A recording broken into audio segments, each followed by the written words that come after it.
यदि हम सत्य को जानेंगे तो सत्य हमें स्वतंत्र करेगा। तो सत्य के द्वारा हम क्या होंगे? स्वतंत्र होंगे। उसके बारे में आज थोड़ा सा हम बात करेंगे।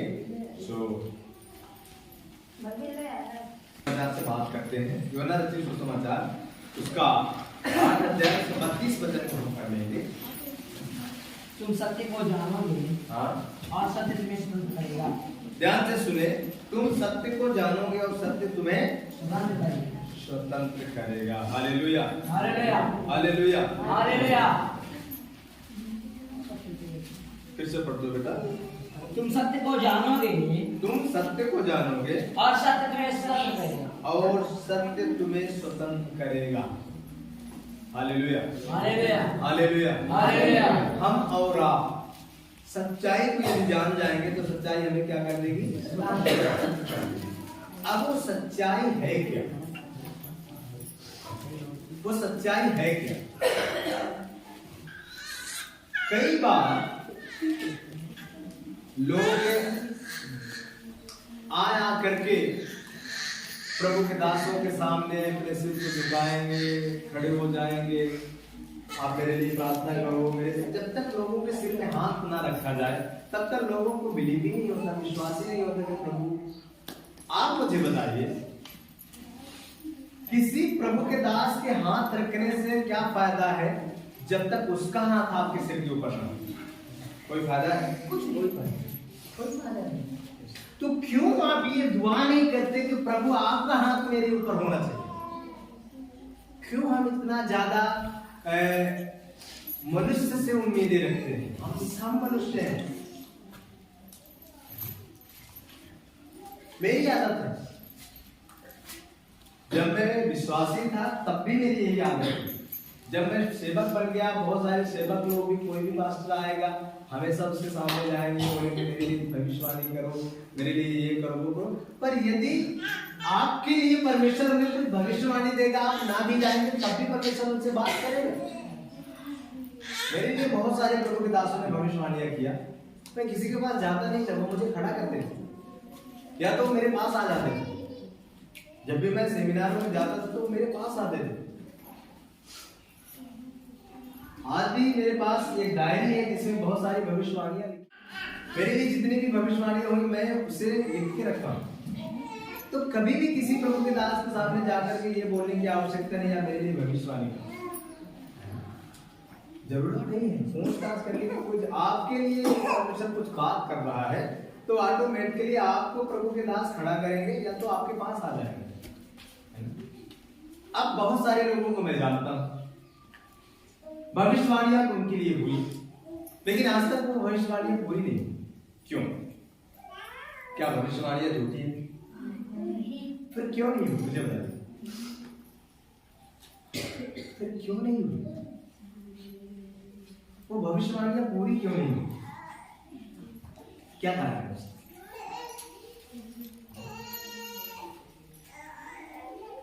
कोई बता सकते हैं क्या कारण है? ओके, मैं बताऊंगा। भविष्यवाणियां पूरी इसलिए नहीं होती क्योंकि आप उस भविष्यवाणी के अनुसार आप चलते नहीं, इसलिए वो भविष्यवाणियां पूरी नहीं। आपके लिए कोई भविष्यवाणी नहीं तो आपको जरूरत है कि आप ज्यादा परमेश्वर के साथ समय बिताएं, आप ज्यादा परमेश्वर के साथ एक रिश्ता बनाएं, तभी जाकर के वो भविष्यवाणी आपके जीवन में पूरी हो सके। कुछ लोग सोचते हैं भविष्यवाणी तो हो गई, चलो आराम से बैठते हैं, उसका इंतजार है।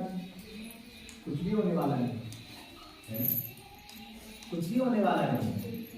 भविष्यवाणियां कोई करता है, उसके अनुसार आप चलेंगे नहीं तो कोई भविष्यवाणी आपके जीवन में पूरी। वचन कहता है सत्य को जानो, सत्य तुम्हें स्वतंत्र करे। सच्चाई को लोग जानते नहीं। प्रभु के दासों के सामने आके माता कहते हैं दुआ करो, मेरे लिए प्रार्थना करो, कोई फायदा नहीं है उससे। शीघ्र किसी के सिर पे हाथ नहीं रखना और शीघ्र किसी का हाथ भी अपने सिर पे न रखना। इसलिए मैं भी मना करती हूं। प्रभु भोज देने वाला, जो प्रभु का दास है, जो सेवक है, जब वो उस मेज के लिए दुआ करता है, उस रोटी के लिए, उस दाखरस के लिए दुआ करता है, और जब अपने हाथों से वो आपको प्रभु भोज दे रहा है, उसके अंदर की आत्मा उस रोटी और दाखरस द्वारा आपके अंदर आएगी। समझ रहे हैं मेरी बात? हाथ रखने के द्वारा, प्रभु भोज के द्वारा। आप मुझे बताइए कि हाथ रखने के द्वारा पवित्र आत्मा आ सकता है तो दुष्ट आत्मा नहीं आ सकता? आपके जुबान के बोलने से यदि दुष्ट आत्मा निकल सकता है तो क्या दुष्ट आत्मा आ नहीं सकता? हमें इस ध्यान में रखना ही बात। तो हाथ रखने के द्वारा, प्रभु भोज के द्वारा, बपतिस्मा के द्वारा, जो पास्टर आपको बपतिस्मा दे रहा है उसके अंदर जो स्पिरिट है, उसके अंदर जो सामर्थ्य है, उसके अंदर जो पावर है, उसके अंदर की जो पवित्रता है, जब वो आपको बपतिस्मा देगा, उसके अंदर जब आपके लिए दुआ करता है, वो आपके सिर पे हाथ रखेगा और जैसे वो आपको बपतिस्मा देगा, वो स्पिरिट आपके अंदर जाता है। वो यदि सामर्थ से भरा हुआ प्रभु का दास है, वो सामर्थ आपके अंदर आएगा, वो पवित्रता आपके अंदर आता है, वो काम परमेश्वर करता है। इसलिए ये कुछ चीजें हैं जो हमें बहुत बारीकी से समझने की आवश्यकता है। इसलिए जहां हम बात कर रहे हैं कि कई बार हम उन गलत आत्माओं को अपने ऊपर जानबूझ के क्या करते हैं, हावी हो जाते हैं। इसलिए हमें इन बातों को ध्यान में रखना बहुत जरूरी है। ये चीजें मैं इसलिए आपको सिखा रहा हूं कि ये ऐसे प्रभु के दासों से मैंने सीखा जो बहुत ही ज्यादा आत्मिक है। ऐसे लोगों से मैंने सीखा इस बात। मैं जानता हूं जब प्रभु के लोगों से आप मिलेंगे, उनके अंदर का अभिषेक। मैं जब प्रभु के दास ब्रदर सूरज प्रमाणे से जब मिला, तो मैं जब पहले गया तो उनका यूट्यूब में प्रचार चल रहा था, तो मैं बाहर उनके चर्च के बाहर खड़ा था। तो उनका जो असिस्टेंट है पंकज भाई, तो पंकज भाई बाहर आए, मैंने अपना परिचय बताया, मैंने कहा मैं पास्टर हूँ, मैं फलाना जगह से आया हूँ। उसके बाद वो अंदर आने के लिए अंदर गया। जैसे ही मैं अंदर गया, जैसे वो आए मंच से, प्रमाणी जी आए, जैसे मैंने अपना हाथ उनके हाथों में दिया, जैसे उनसे हाथ मिलाया, मुझे ऐसा अनुभव हुआ कि एक अद्भुत सामर्थ्य में भरा, एक अद्भुत अभिषेक मेरे अंदर आया। क्योंकि प्रभु के जो अभिषिक्त जन है, जब आप उनके करीब जाते हैं तो उनके अंदर का जो अभिषेक बह रहा है वो आपके अंदर आता है। उसके बाद उन्होंने कहा, पास्टर मैं तो अभी पुणे जा रहा हूँ, वहाँ मेरा चर्च है, पर आप आए हैं तो थोड़ा सा आपके साथ में बैठूंगा। हम दोनों लोग बैठे और पानी मंगवाया, चाय मंगवाया। उसके बाद चाय पानी लगभग 15 मिनट हम लोग बैठे थे एक साथ। 15 मिनट में बहुत सारी बातों को हम लोगों ने किया। उन्होंने मेरा परिचय पूछा, उन्होंने ऑर्डिनेशन के बारे में पूछा, तो मैंने बताया जब ऑर्डिनेशन, तब उन्होंने कहा इसका मतलब आप पास्टर हो।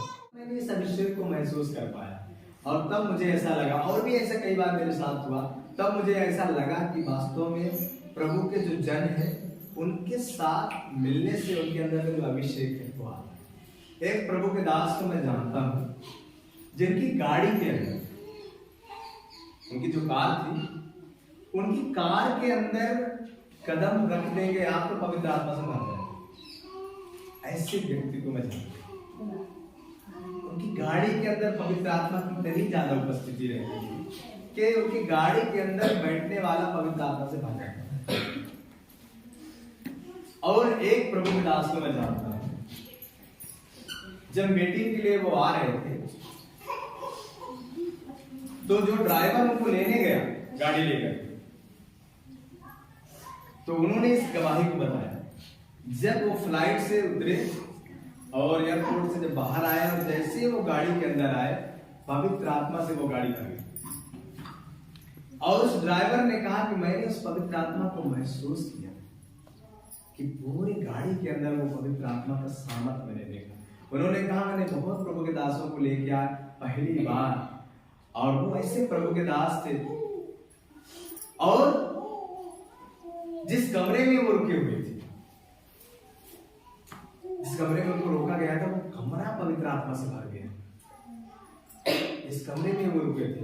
एक अद्भुत कहानी को बताया लोगों ने, बताया कि जिस मतलब 3 रात वो वहां थे, 3 रात वहां पवित्र आत्मा का इतना ज्यादा चलन था कि 3 रात लोग वहां सो नहीं पाए, जिनके अंदर दुष्ट आत्मा है।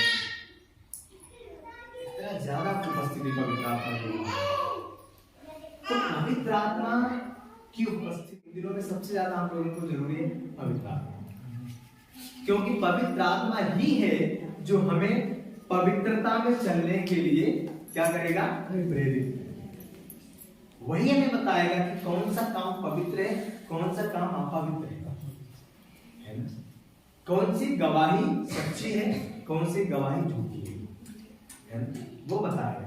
इसलिए इन दिनों में हम लोगों को पवित्र आत्मा के बारे में बात करना है। तो हम जहां बात कर रहे हैं यूहन्ना 8:32 है ना? यूहन्ना 8:32 क्या कहता है, फिर से पढ़े।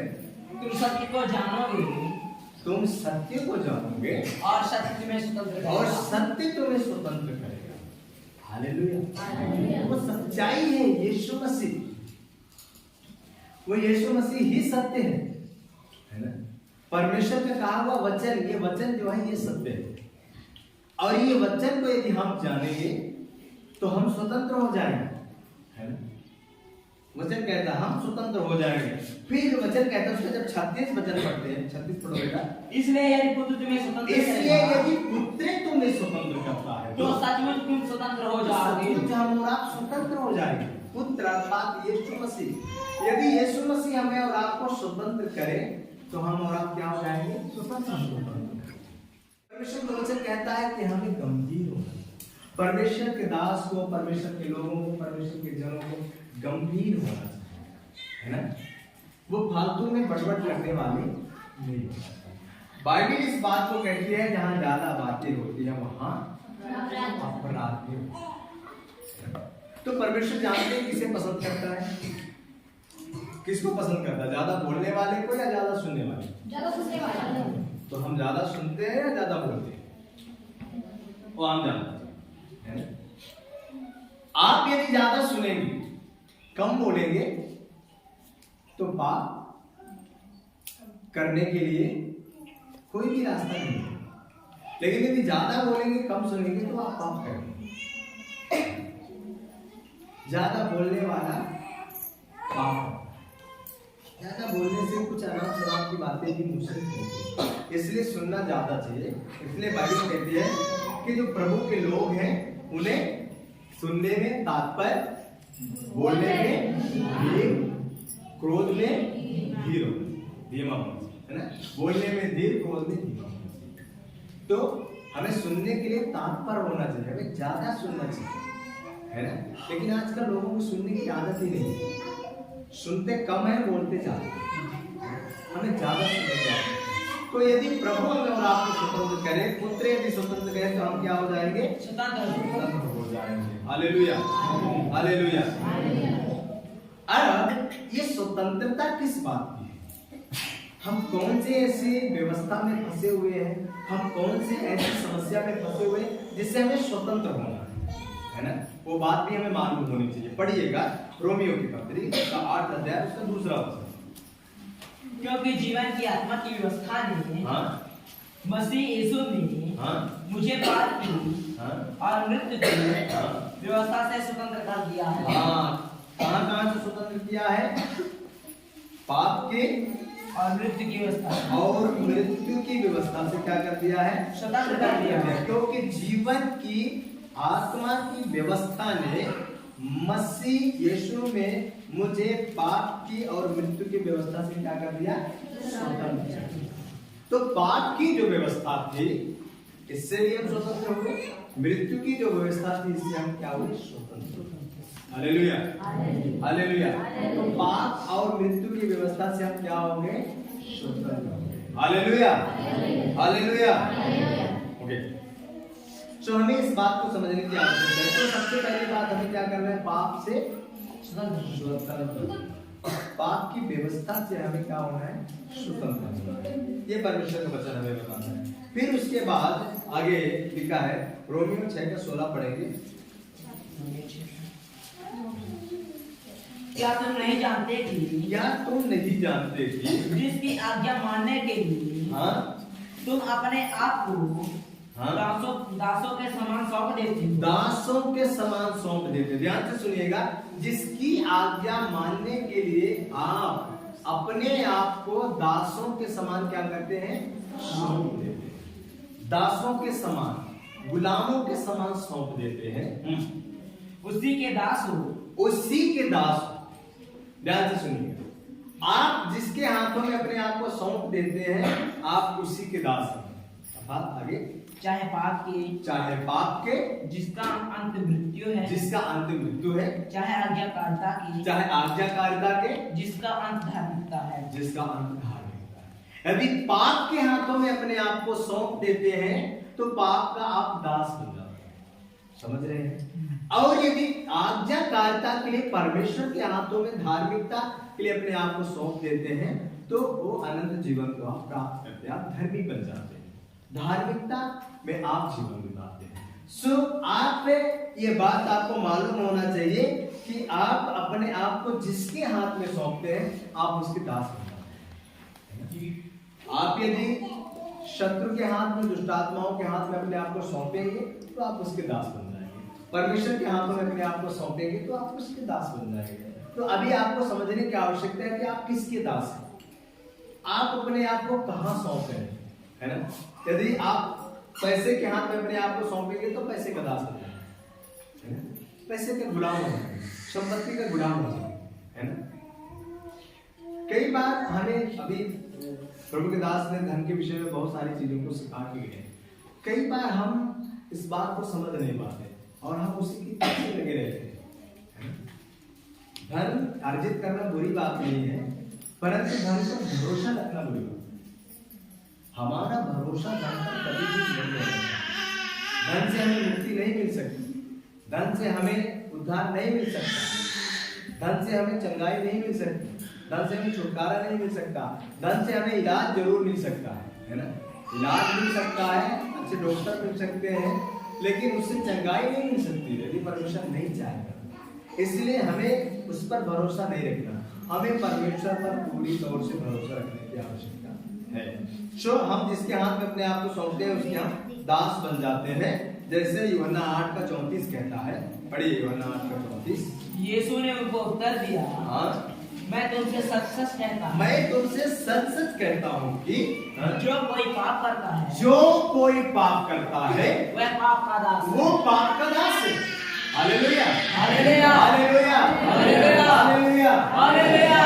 जो कोई पाप करता है वो पाप का दास है।